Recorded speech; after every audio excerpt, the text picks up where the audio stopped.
नमस्कार दोस्तों, आइए जानते हैं ऑपरेशन सिंदूर से हमने क्या हासिल किया और क्या और हासिल कर सकते थे। दो विश्लेषक प्रदीप सिंह जी आपका अखबार से और अंकित स्पायर से। अंकित जी हैं, आइए। ऑपरेशन सिंदूर की जो 4 दिन की उपलब्धि है, मेरा मानना है कि उसको अगर एक वाक्य में कहना हो तो प्रधानमंत्री नरेंद्र मोदी ने कालिया नाग के फन को कुचल दिया है। कालिया नाग से मेरा मतलब क्या है आप समझ गए होंगे, इतनी देर जो बात बताई है। ये उपलब्धि कोई छोटी उपलब्धि नहीं है।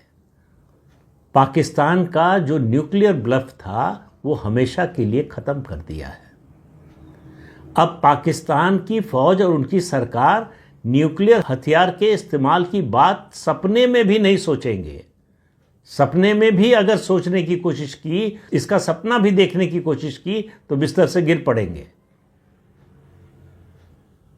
ये है सिर्फ 4 दिन की उपलब्धि, और ये इसलिए हो सकी कि दुनिया और देश के अंदर से विरोध के बावजूद प्रधानमंत्री नरेंद्र मोदी ने रूस से S-400 खरीदा और फ्रांस से राफेल खरीदे, और अपना जो एयर डिफेंस की आकाश प्रणाली है उसको विकसित किया और सेना के तीनों अंगों को उसको प्रयोग के लिए दिया गया। ये सब पिछले 11 सालों में हुआ है।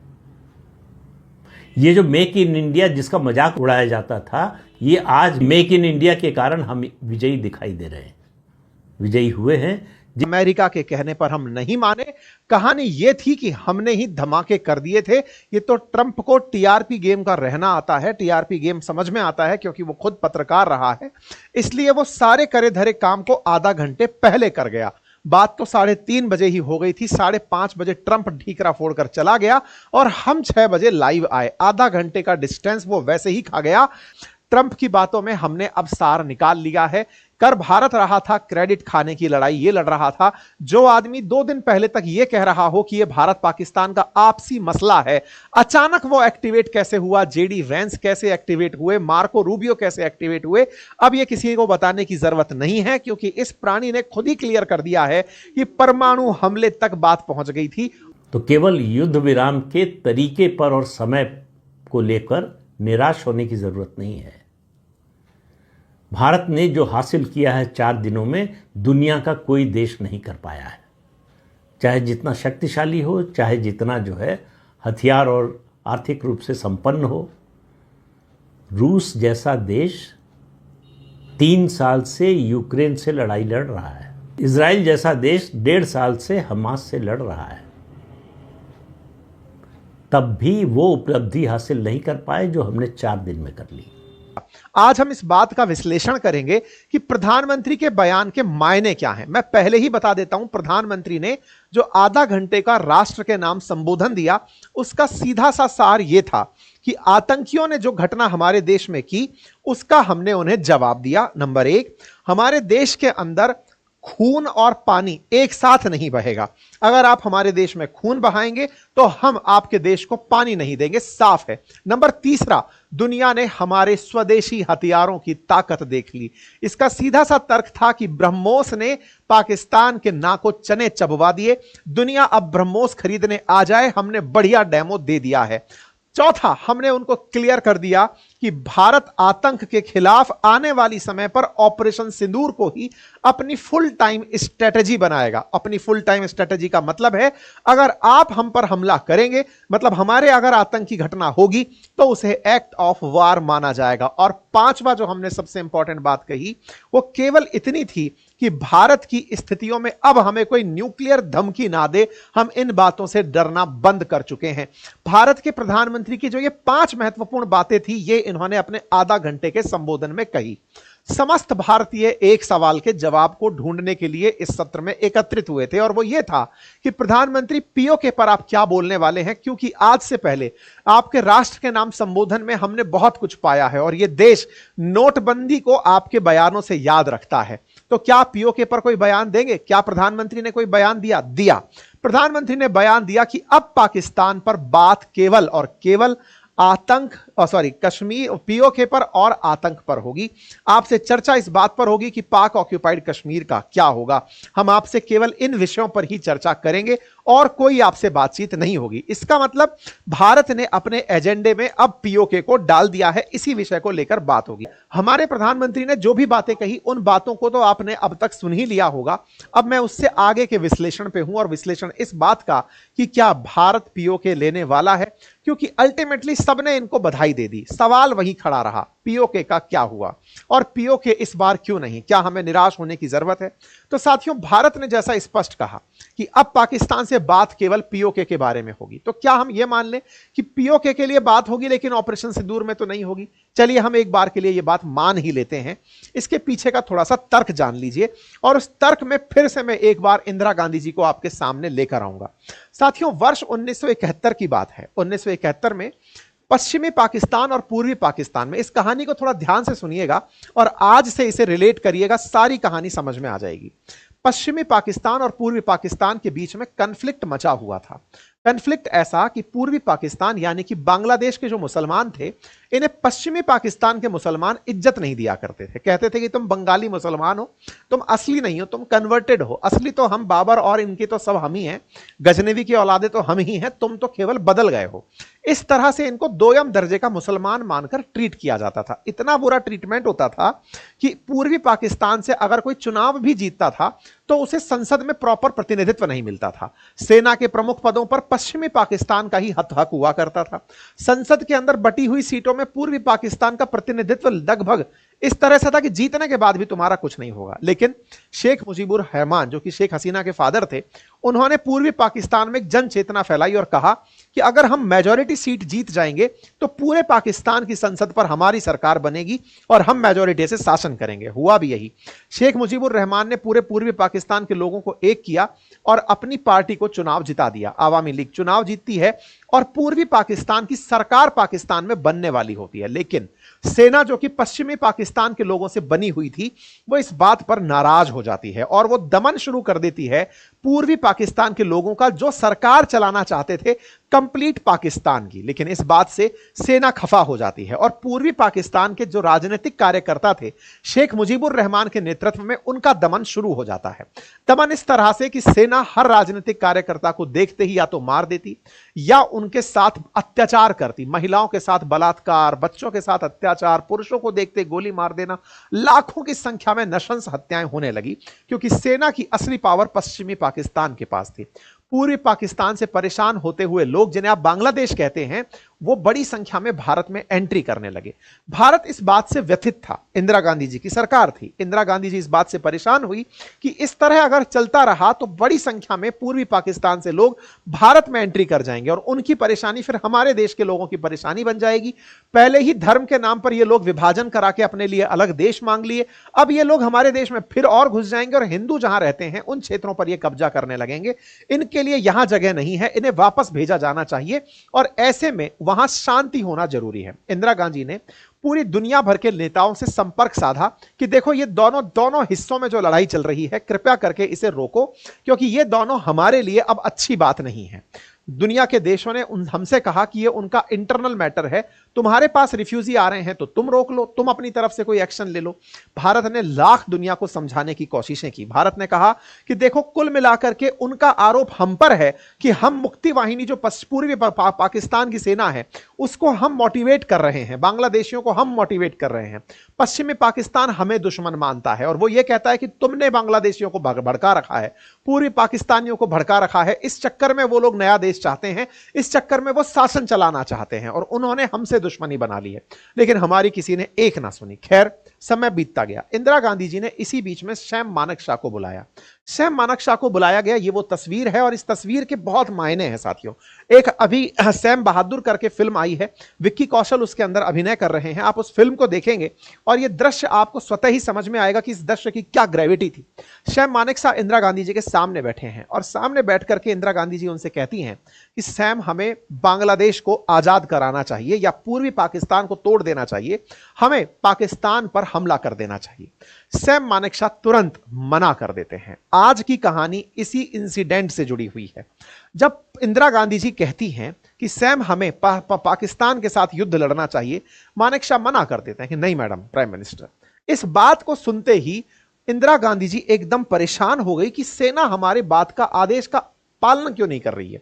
ये न्यूज बनती है कि Sam Manekshaw, the journal who told Indira when Indian army wasn't ready for war, बोले मैडम अभी मेरी सेना युद्ध के लिए तैयार नहीं है। ये बात सुनते ही एक पल के लिए आपको लगेगा कि सैम मानेकशॉ क्या कमजोर थे, क्या वो डर गए थे? जवाब है जी नहीं।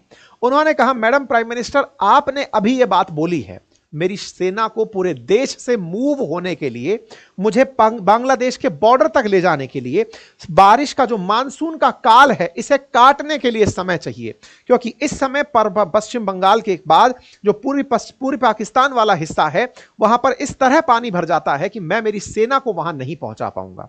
मुझे अगर युद्ध लड़ना है तो मुझे युद्ध जीतने के लिए लड़ना है, केवल वॉर के लिए नहीं लड़ना है। यह बात बहुत फेमस लाइनों में से एक है कि जब अप्रैल 1971 में सैम मानेकशॉ ने मना कर दिया कि नहीं मैं युद्ध नहीं लड़ूंगा, और इसके पीछे उन्होंने कहा कि that his job was to fight to win. He asked few month time, उसने समय मांगा इंदिरा गांधी जी से कि मुझे युद्ध करने के लिए समय चाहिए। आप कहेंगे क्या बकवास बातें कर रहे हैं। समझदार लोग इन सब बातों का मीनिंग समझ गए होंगे जो मैं अब आपके साथ करने जा रहा हूं। क्या बातें करने जा रहा हूं ध्यान से सुनिएगा। साथियों, जैसा आप सभी ने देखा कि पहलगाम के अंदर जो मसला हुआ, पहलगाम में आतंकी हमला होता है और भारत सरकार 15 दिन तक हमले का बदला नहीं लेती है। हमारे देश के अंदर अपोजिशन के द्वारा, तमाम प्रकार के मीडिया हाउसेस के द्वारा, छोटे मोटे यूट्यूबर्स के द्वारा सरकार से सवाल पूछने लगे जाते हैं कि पहलगाम के मसले पर अब तक रिप्लाई क्यों नहीं किए। पुलवामा में तो बोले थे, एयर स्ट्राइक किए थे, वो चुनाव थे इसलिए तुम लोगों ने सब कर दिया, पहलगाम पर जवाब क्यों नहीं दिया। इसका मतलब यह था कि भारत सरकार को पहलगाम का जवाब देना ही था और उसके लिए समय नहीं लेना था। जितना लेट हो रहे थे, सरकार की साख पर प्रश्न खड़े हो रहे थे। इसी वजह से भारत सरकार के प्रधानमंत्री हो या रक्षा मंत्री बयान के माध्यम से लोगों को आश्वस्त कर रहे थे और पाकिस्तान इस बात के लिए तैयार हो रहा था कि भारत बदला लेगा, भारत उस पर कार्रवाई करेगा। तो पॉइंट नंबर 1 कि हम पर यह घटना थोपी गई थी, पहलगाम के तुरंत बाद हमें रिप्लाई करने का समय धीरे धीरे बीतता जा रहा था। आतंकी हमले के बाद हमें जवाब देना ही था। सरकार पर इतना प्रेशर भारत की जनता ने क्रिएट कर दिया था कि इनका बदला लो। लेकिन जब जनता ने प्रेशर क्रिएट किया उस समय पीओके का प्रेशर क्रिएट नहीं किया जा रहा था, बस क्रिएट यह किया जा रहा था कि इन्हें दंड दो, पाकिस्तानियों को सबक सिखाओ कि उन्होंने हमारे साथ ऐसा क्यों किया। क्योंकि भारत में पहले ही 2 बार हुए आतंकी हमलों में हमने सर्जिकल स्ट्राइक से उन्हें पनिशमेंट दिया था, तो भारतवासी यह मान रहे थे कि इस बार सर्जिकल स्ट्राइक से कुछ बड़ा होगा, लेकिन पीओके हमारी कैलकुलेशन में भी नहीं था। ऐसे में भारत सरकार भी अपनी प्रिपरेशन बढ़िया से कर रही थी और सरकार भी यह मान गई थी कि इस बार एयर स्ट्राइक से ज्यादा करेंगे। ऐसा क्यों? क्योंकि अगर हम छोटा मोटा किए तो हमारे देश के अंदर कई ऐसे राजनेता बहादुर हैं जो चुनावों में ही दिखते हैं और चुनाव हारने के बाद दिखाई नहीं देते हैं, लेकिन वो प्रमाण मांगते हुए दिख जाएंगे कि युद्ध का प्रमाण दो कि आप मारे थे। अभी भी कई बहादुर निकलेंगे जो ये कहेंगे कि 100 आतंकी मारे, बताओ कहां हैं। कल हुआ ऐसे, जब हमारी प्रेस कॉन्फ्रेंस चल रही थी तब उनसे पूछा गया कि कितने आतंकी मारे, तब हमारी वायुसेना की तरफ से बहुत ही शानदार जवाब आया, हम मारने का काम करते हैं, हम बैग नहीं काउंट करते हैं। बिल्कुल वही बात हमारे राजनेताओं पर लागू होती है। वो थोड़े दिनों में पूछेंगे कितने आतंकी मारे बताइए, तो हम एयरफोर्स से मार के गिनने थोड़ी बैठेंगे, बताओ लाशें कितनी गिरी। हमारा काम वो नहीं है। लेकिन इस बार सरकार ने डिसाइड किया कि नहीं, कुछ करने जा रहे हैं तो डिसिसिव करेंगे, अंदर घुस के मारेंगे। अक्सर पीओके में सर्जिकल स्ट्राइक होती है, इस बार जाकर के हम लोग घुसेंगे पाकिस्तान में, बॉर्डर क्रॉस करेंगे, 100 किलोमीटर अंदर तक आतंकियों के हेडक्वार्टर को ध्वस्त करेंगे। हमने किया, हमने बढ़िया अच्छे से किया और हमने साफ कर दिया कि आतंकियों को हमने पनिशमेंट दे दिया है। यही हमारी पुरानी नीति रही है और हम करते आए हैं। अच्छा साहब, लेकिन इस बार एक्सपेक्टेशन बढ़ गई। क्यों बढ़ गई? क्योंकि कहीं ना कहीं हमारे राजनेताओं से भी एक गलती हुई। गलती क्या हुई? उन्होंने वॉर का जिंगोइज्म कर दिया, लोगों में सेलिब्रेशन इस हद तक बढ़ा दिया कि हम लोग इस उत्साह से लबरेज हो गए कि जब इनको 100 किलोमीटर अंदर घुसकर मार सकते हैं तो फिर पीओ के कौन से खेत की मूली है, अभी उखाड़ लाइए। अब यहां पर 2 बातें आपको बहुत अच्छे से समझनी होंगी। पहली बात तो यह कि यह 15 दिन की प्लानिंग में की गई घटना थी। भारत ने पहलगाम का बदला बहावल भागलपुर में लिया, 15 दिन के अंदर लिया। ये 15 दिन के अंदर पीओके की प्लानिंग नहीं हो सकती थी। ये बात आपको सैम मानेकशॉ का उदाहरण देके मैंने इसीलिए समझाई, जब वो जनरल जिसने मना कर दिया था कि मैं युद्ध नहीं करूंगा क्योंकि मेरी सेना तैयार नहीं है। अब आप कहेंगे क्या हमारी सेना तैयार नहीं है? मेरे प्यारे साथियों, दोनों तरफ के टेरेन बहुत अलग हैं। पाक ऑक्यूपाइड कश्मीर को जाने के लिए आपको अपनी सेना को मूव करा के उधर भेजना होगा। उसे आप फाइटर जेट से या ब्रह्मोस से प्राप्त नहीं कर सकते। आपको उसके लिए अपनी सेना को, पैदल सैनिकों को क्रॉस कराना होगा। और हमारी पैदल सेना को हमारे देश के अंदर जितने भी आर्मी कमांड्स हैं, आर्मी हेडक्वार्टर्स हैं, उनसे मूव करा करके उत्तरी बॉर्डर तक ले जाना होगा, पश्चिमी बॉर्डर तक ले जाना होगा। इसमें समय लगता है, यह 15 दिन का काम नहीं है। आपको यह सारा मूवमेंट करके पीओके तक पहुंचाना था। दिक्कत कहां हुई? सरकार ने हम पर इतनी अपेक्षाएं लाद दी। हम सब इस अपेक्षा में हो गए कि आप जब अंदर घुस के मार सकते हो तो कुछ भी कर सकते हो। लेकिन अगर आपने नोटिस किया हो, आप में से कुछ मेरे मित्र और मेरे ऑडियंस साथी ऐसे होंगे जिन्होंने पुराने युद्ध भी देखे होंगे, चाहे कारगिल देखा हो या ऑपरेशन पराक्रम देखा हो या उससे पहले के वॉर देखे हो। हमारे सैनिक जब जाया करते थे तो रास्ते जाम हो जाया करते थे। हमारे सैनिकों के जाने पर जश्न मना करता था, ट्रकों का मूवमेंट हुआ करता था, रेलगाड़ियों का मूवमेंट होता था, ट्रेनों पर लदे हुए हमारे वेपन्स दिखाई पड़ते थे, बड़ी संख्या में मूवमेंट होता था। और वो मूवमेंट अपने आप में किसी त्योहार से कम नहीं होता था। लेकिन इस बार ऐसा कोई मूवमेंट नहीं था क्योंकि समय 15 दिन था। हम इस मूवमेंट से पाकिस्तान को यह नहीं बताना चाहते थे कि हमारी आफ्टर ऑल मंशा क्या है। हम नेवी को खड़ा किए कराची में, हम सिंधु का पानी रोके और हमारे एयरफोर्स को और S-400 को तैयार किए कि रिटेलिएशन को काउंटर करेंगे।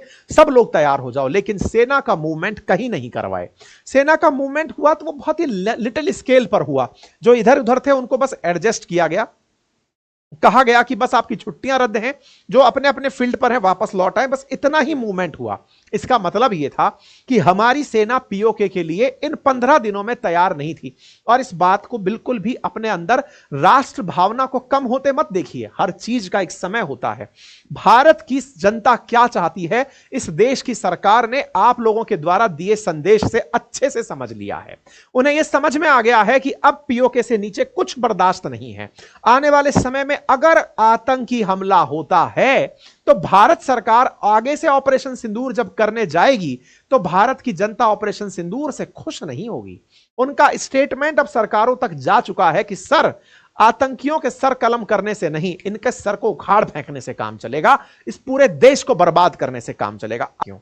अगर आपने इस पूरी घटना में अगर कुछ भी ऑब्जर्व किया हो तो वो ऑब्जर्व करने वाले पॉइंट मेरे नजरिए से प्राप्त करिए। पहला पॉइंट, हमारे समस्त भारतवासियों को यह एहसास होना चाहिए कि भारत को आर्थिक ताकत बनने की जरूरत है। भारत को आवश्यकता है कि हमें अगर कोई भी आंख दिखाए तो हम उसकी आंखें निकाल लाएं। हमें आवश्यकता है कि ना कभी अमेरिका, ना कभी चाइना, ना कभी रशिया हमारे साथ मोलभाव कर पाए।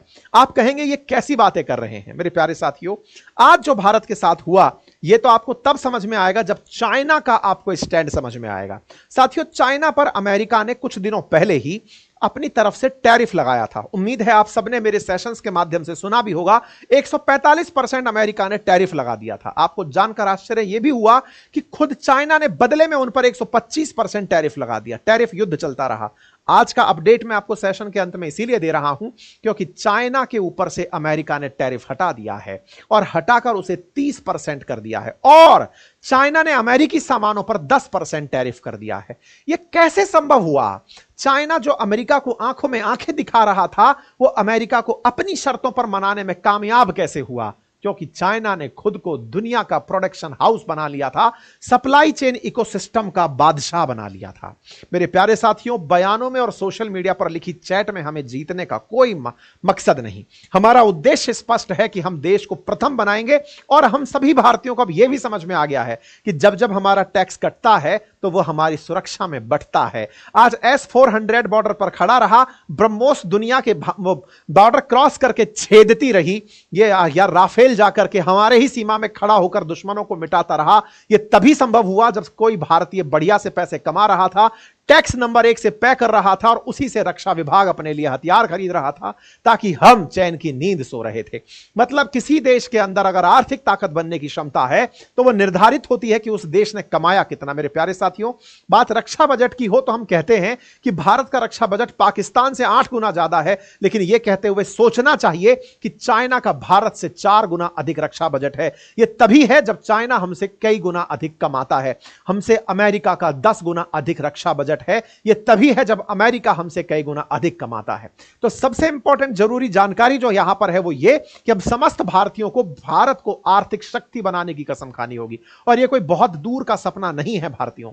हम सब ने कभी एक समय पर वो दिन देखे हैं जब हमसे यूके वाले कहा करते थे, ब्रिटेन वाले कहा करते थे कि आप तो खंड खंड टूट जाएंगे, और हमने इतनी तेज ग्रोथ करी कि दुनिया में 5वीं बड़ी इकोनॉमी बनकर बैठ गए और हमने यूके जैसे देश को, जिसने कभी हम पर राज किया था, उसे पछाड़ दिया। हम वो भारतवासी हैं जिनके राष्ट्र भाव ने, जिनके देश प्रेम ने, जिन्हें अपनी आत्मभक्ति से, जिन्होंने देशभक्ति से इस देश को जो ऊंचाइयां दी हैं वो दुनिया देखती रह गई है। तो मैं आपसे यहां पर यह बात दोहराना चाहूंगा कि अपने आप को उस स्थिति तक लेकर जाना है और हम लेकर जाएंगे। हमको कोई नहीं रोक सकता, क्योंकि अब हमें पता चल गया है कि आफ्टर ऑल जिसके जेब में रोकड़ा होता है उसके सब सुनते हैं। हमारी नेगोशिएशन पावर अच्छी होगी तो लोग हमें कंसीडर करेंगे, और उसके लिए हमें, मेरे प्यारे साथियों, जॉब मांगने वाला नहीं, जॉब देने वाला बनना होगा। हमें यह विचार करना होगा कि इस देश के हम कैसे काम आ सकते हैं, हम किस तरह से अपने संसाधनों का उपयोग कर सकते हैं। यह मेरा आपको आज कंसिडरेबल, मतलब अगर आप थॉट को मानते हैं तो इसे अवश्य मानिएगा, क्योंकि यह बहुत बड़ी थॉट है जो मेरे 3-4 दिन से दिमाग में घूम रही है कि इस पूरी गणित में हम क्या बेहतर कर सकते हैं। तो हम राष्ट्र को एक ताकतवर अर्थव्यवस्था बना सकते हैं साथियों, और एक दूसरे से नफरत करने के स्थान पर एकजुट होइए। कभी यहूदी जिन्हें उनके देश से निकाल दिया गया था, आज अमेरिका में बैठकर राज करते हैं, इजराइल से पूरे मिडिल ईस्ट पर कंट्रोल करते हैं। जर्मनी से निकाले गए यहूदी जिन्हें कभी खुद के अस्तित्व के लिए जगह नहीं थी, आज वो जाने ही अपनी राष्ट्रभक्ति के लिए जाने जाते हैं। हम भारतवासी हैं, सबक लेंगे, और इस सबक को 1999 में हमने सबक लिया था जब हमें जीपीएस नहीं दिया तो हमने अपना IRNSS बनाया। आज हम सबक लेते हैं कि हमें अर्थव्यवस्था तुलनात्मक रूप से छोटी होने का नुकसान हुआ है। नुकसान इसका कि किया धरा सब हमने, और एक पागल संघ की आया वो क्रेडिट लेकर चला गया। ऐसे में आगे से कसम हम ये खाते हैं कि हम भारत को अगले युद्ध से पहले इतनी बड़ी अर्थव्यवस्था बनाएंगे कि हम बोलेंगे कि ये बोल तो वो ये बोलेगा, हम बोलेंगे ये लिख तो वो ये लिखेगा, हम बोलेंगे कि यहां बैठ तो वो यहां बैठेगा। उम्मीद करता हूं कि समस्त भारतीय इसी भावना के साथ आज अपने आप को दिशा देंगे। तब तक के लिए इतना ही। समस्त भारतीयों को प्रणाम। और हाँ, सिर्फ 4 दिन का युद्ध, इतना छोटा युद्ध दुनिया के इतिहास में शायद ही कभी हुआ हो, और हुआ भी हो तो 4 दिन में इतना कुछ बदल जाए, ये आज से पहले या कम से कम 7 मई से पहले कोई कहता तो ये असंभव बात लगती है। आज वो संभव हो चुका है। पिछले एक वीडियो में बात की थी कि पाकिस्तान आखिर सरेंडर करने के लिए या सीज फायर के लिए इतना आतुर क्यों था। सवाल ये भी है कि भारत ने क्यों सीज फायर के लिए हामी भरी, ये भी सवाल हम सबके मन में है। और उससे ज़्यादा पहले इस बात पर चर्चा करने या इस बारे में कोई निर्णय लेने से पहले हमको ये देखना चाहिए कि 4 दिन में हमने क्या उपलब्धि हासिल की, और जो उपलब्धि है वो कम से कम अभी की स्थिति में कह सकते हैं भूतो न भविष्यति वाली है। इससे पहले न कभी उपलब्धि हासिल की थी, भविष्य में कभी कर पाएंगे इसके बारे में तो उम्मीद जता सकते हैं, लेकिन अभी कम से कम लगता है इतनी बड़ी उपलब्धि है। इसके बाद जो है अब दूसरी उपलब्धि तो यही हो सकती है कि हम पाकिस्तान को पूरी तरह से समाप्त कर दें, लेकिन उसकी बात नहीं करेंगे अभी इन 4 दिनों की बात करेंगे कि ये सब हुआ कैसे। मेरा मतलब है सीज फायर की स्थिति तक आए कैसे। आपको मालूम है कि 22 अप्रैल को पहलगाम में निर्दोष हिंदुओं की हत्या हुई, नरसंहार हुआ। भारत ने उसी समय कहा था कि इसका जवाब देंगे, और प्रधानमंत्री ने कहा था कि ऐसी सजा देंगे कि जिसकी उन्होंने कल्पना नहीं की होगी। तब उस समय जब नेता बोलते हैं तो हम सब लोगों को लगता है कि ये रेटरिक है, भाषणबाजी है, बढ़ चढ़कर बोलते ही है। इससे पहले भी तो इतने हमले हुए, आतंकवादी हमले हुए, संसद पर हमला हो गया, मुंबई पर हमला हुआ, तमाम तरह के हमले हुए, हर शहर में, भारत के लगभग हर बड़े शहर में हमले हुए। हमने क्या किया? तो ये माना गया। लेकिन प्रधानमंत्री नरेंद्र मोदी का ट्रैक रिकॉर्ड, पिछले 11 साल में उरी का बदला उन्होंने लिया सर्जिकल स्ट्राइक से, उसके बाद पुलवामा का बदला लिया बालाकोट एयर स्ट्राइक से। तो उनका एक ट्रैक रिकॉर्ड था। इसलिए जब उन्होंने ये बात कही तो लोगों ने इस पर विश्वास किया, और जो विश्वास किया लोगों ने, उस विश्वास पर प्रधानमंत्री नरेंद्र मोदी खरे उतरे। एक छोटा सा इरिटेंट है, उसकी भी बात करूंगा, क्यों हम सबके मन में एक थोड़ा निराशा का भाव आया, उसकी भी बात करूंगा। लेकिन इन 4 दिनों में, पहला आपको मालूम है अटैक किया भारत ने, जो जितने आतंकवादी ठिकाने थे, 9 ठिकाने, सबको नष्ट कर दिया, कुछ नहीं छोड़ा। जो भी था वो मारा गया, चाहे वहाँ आतंकवादी था या फिर पाकिस्तान की सेना का व्यक्ति था या कोई और था, सब मारे गए। ये पूरे पाकिस्तान का जो आतंकवादी तंत्र है, उसको जो चलाते हैं, उन लोगों को इसने हिला दिया। तो पाकिस्तान को गलतफहमी दशकों से है कि उसकी सेना बड़ी ताकतवर है, उसकी वायुसेना बहुत ताकतवर है, उसका जो एयर डिफेंस सिस्टम है अब वो चीन और तुर्की की मदद से बहुत मजबूत हो गया है। वो सारी गलतफहमी सिर्फ कुछ घंटों में दूर कर दी गई। भारत ने 8, 9 और 10 तारीख की सुबह तक जो जवाब दिया, पाकिस्तान की आने वाली पीढ़ियां भी उसको याद रखेंगी। भारत ने पाकिस्तान के 11 एयर बेसिस पर हमला किया। ये इससे पहले नहीं हुआ था। 1971 में भी हम नहीं कर पाए थे, 65 में भी नहीं कर पाए थे, और 11 एयर बेसिस को पूरी तरह से तबाह कर दिया। और इसके अलावा जो है उनके अवाक्स जो थे, अर्ली वार्निंग सिस्टम जो है, उनको भी नष्ट कर दिया। तो पाकिस्तान की वायुसेना की पूरी क्षमता को नष्ट कर दिया। अब इन जगहों के महत्व को समझिए। नूर खान एयरबेस जो है उनका, वो रावलपिंडी के करीब है, जहां पाकिस्तान मिलिट्री का हेडक्वार्टर है। सरगोधा पाकिस्तान के परमाणु हथियारों का केंद्र है, और जकोदाबाद जो है वो वहां पर F-16 और परमाणु हथियारों का स्टोर है। तो इन 3 का महत्व समझिए, इसी से आपको समझ में आ जाएगा कि हमने किया क्या है। पाकिस्तान से किसी भी संघर्ष में, लड़ाई की स्थिति में सबसे बड़ा खतरा क्या रहता था? भारत को। हम ट्रेडिशनल वॉर में हमको कोई खतरा नहीं। हमको मालूम है कि हम 10 बार लड़ेंगे, 100 बार लड़ेंगे, हर बार जीतेंगे। हमारा एयर डिफेंस कितना मजबूत है ये हमको पता था। हमारी नौसेना की ताकत पूरी दुनिया को पता है। तो हमारी सेनाओं की ताकत दुनिया भर को पता है, सिर्फ पाकिस्तान जो है भुलावे में था। लेकिन इन 3 एयर बेसिस पर जो भारत ने हमला किया है, उसका नतीजा क्या हुआ? 9 और 10 मई की सुबह 1:44 पर 4.1 तीव्रता का भूकंप आया। ये कोई टेक्टोनिक शिफ्ट या भूगर्भीय गतिविधि के कारण नहीं आया। दुनिया की जितनी ऑब्जर्वेटरी हैं जो भूकंप को नापती हैं, उनका पता लगाती हैं, उनमें कहीं इसका ये रिकॉर्ड नहीं हुआ। फिर सुबह 3:40 पर 4.1 की तीव्रता का भूकंप आया। क्यों आया ये भूकंप? तो आप ये जान लीजिए कि परमाणु हथियार जो भी देश रखते हैं, जिनके पास भी है, वो कहीं शेल्फ पर ड्राइंग रूम में या कमरे में इस तरह से नहीं रखे जाते हैं।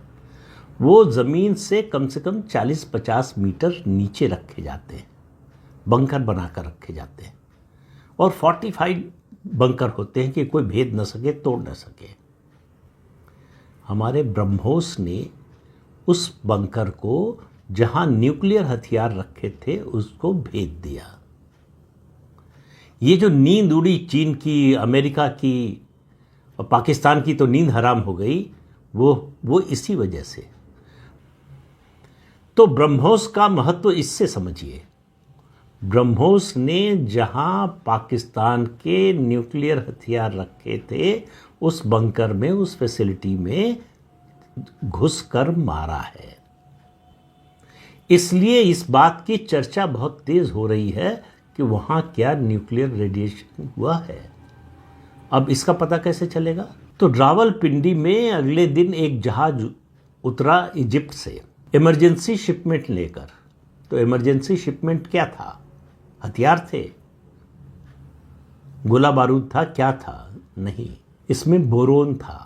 ये बोरोन जो है नाइल डेल्टा में बहुतायत में पाया जाता है और ये न्यूक्लियर रेडिएशन का प्रभाव बहुत कम कर देता है। तो सवाल यह है कि रावलपिंडी में ये क्यों उतरा। अब आप 2 और 2 जोड़ लीजिए, आपको समझ में आ जाएगा क्यों उतरा। एक अपुष्ट खबर ये भी है, अमेरिका का एक एयरक्राफ्ट आया है जो इस बात का अध्ययन कर रहा है कि इस इलाके में जहां पाकिस्तान के परमाणु हथियार थे वहां कोई रेडिएशन हुआ है कि नहीं हुआ है, तो किस लेवल का हुआ है। दूसरी बात, सोमवार को हमारा जो स्पेस रिसर्च का संस्थान है इसरो, उसके चेयरमैन ने एक बयान दिया, बहुत महत्वपूर्ण है, उसकी टाइमिंग भी समझिए और उसका महत्व भी समझिए। उन्होंने कहा कि हमारे 1, 2, 3 नहीं 10 सैटेलाइट 24/7 हमारी जो समुद्री सीमा है, हमारी जो वायु सीमा है और हमारी जो थल सीमा है उसकी निगरानी करते हैं। इसका मतलब आप समझिए कि कोई भी मूवमेंट पाकिस्तान का होगा तो हमें तुरंत खबर लग जाएगी। लेकिन बात इसकी नहीं कर रहा हूं आज। बात यह है कि पाकिस्तान अगर न्यूक्लियर अटैक के बारे में सोचता है, वो अपनी न्यूक्लियर फैसिलिटी से, बंकर से अगर परमाणु हथियार निकालता है तो जैसे ही निकालेगा हमारे सैटेलाइट हमको सूचना दे देंगे और उसी समय उनको नष्ट किया जा सकता है। हालांकि उसमें खतरे भी हैं। खतरा यह है कि निकालने के बाद अगर नष्ट किया तो रेडिएशन ज़्यादा होगा और रेडिएशन का नुकसान उसको होगा जिसकी तरफ हवा का रुख होगा। अगर भारत की तरफ हवा का रुख है तो भारत को ज़्यादा हो सकता है, अगर हवा का रुख इधर नहीं होगा तो इधर कम होगा, उधर ज़्यादा होगा। लेकिन सबसे सुरक्षित है कि उसी बंकर में उस हथियार को नष्ट कर दिया जाए, तब भी विकिरण होता है, आसपास होता है। ये समझिए उसी तरह का है जैसे आप न्यूक्लियर टेस्ट करते हैं, गहरी सुरंग गड्ढा खोदकर जो है उसमें विस्फोट करते हैं और पहले से इंतज़ाम करते हैं। आपको पोखरण का याद होगा 1998 का, सैकड़ों ट्रक प्याज जो है नासिक और देश के दूसरे हिस्सों से पोखरण पहुंचा था। प्याज भी न्यूक्लियर रेडिएशन को कम करती है। पाकिस्तान ने इजिप्ट से ये बोरोन मंगवाया। तो अगर कोई न्यूक्लियर रेडिएशन हुआ नहीं है तो इसकी ज़रूरत क्या थी। और ब्रह्मोस के इसी हमले के बाद अमेरिका, चीन, यूरोप सब में जो है चिंता की लहर दौड़ गई। लेकिन फिर सवाल यह है कि भारत क्यों तैयार हो गया। भारत इसलिए तैयार हो गया कि भारत का जो लक्ष्य था वो हासिल कर चुका था। जितने टेरर के मुख्य केंद्र थे, ट्रेनिंग कैंप हो या जो है लॉन्च पैड हो, सब नष्ट कर दिए, बड़े बड़े टेररिस्ट मार दिए। और उसके अलावा सबसे बड़ी उपलब्धि, उसके 2 हिस्से हैं। पहला, पाकिस्तान के जो 11 एयर बेस हैं उनको नष्ट कर दिया। पाकिस्तान किसी तरह की एयर स्ट्राइक करने की हालत में नहीं रह गया है और जिन जगहों से मिसाइलें चली, ड्रोन चले या जो है फाइटर एयरक्राफ्ट उड़े, उनको और बुरी तरह से नष्ट किया है कि जल्दी रिपेयर भी ना हो पाए। तो दूसरा लक्ष्य हासिल कर लिया। और तीसरा मैंने बताया कि ब्रह्मोस ने जो किया, जो न्यूक्लियर हथियार जहां रखे हुए थे, इन 11 में सबसे महत्वपूर्ण नूर खान जो रावलपिंडी में है, सरगोधा और जकोदाबाद, इन 3 के नष्ट होने से पाकिस्तान की सेना की, पाकिस्तान की सैन्य क्षमता की कमर टूट चुकी है। पाकिस्तान को मालूम है जिस तरह से युद्ध विराम की घोषणा हुई वो शायद भारत के लिए अच्छा नहीं हुआ। वो जो समस्या हुई वो डोनाल्ड ट्रंप की जल्दबाजी के कारण, जल्दी से जल्दी श्रेय लेने के कारण। भारत सरकार की ब्रीफिंग में, हमारी तीनों सेनाओं की जो ब्रीफिंग होने वाली थी फॉरेन सेक्रेटरी के साथ शाम को, उसमें इसकी घोषणा होती तो स्थिति थोड़ा जो है अलग दिखती। लेकिन ट्रंप की जल्दबाजी ने और श्रेय लेने की उनकी होड़ ने जो है वो माहौल थोड़ा सा खराब कर दिया। लेकिन आप समझ लीजिए कि भारत ने जब ये एक्शन शुरू किया था, ऑपरेशन सिंदूर शुरू किया था, तब उसका जो लक्ष्य था उससे ज़्यादा हासिल कर लिया है। तो भारत के लिए सीज फायर जो है उसको मानने में कोई दिक्कत नहीं थी, कोई नुकसान भी नहीं था। लेकिन और भारत ये भी जानता है कि पाकिस्तान तो मानेगा नहीं।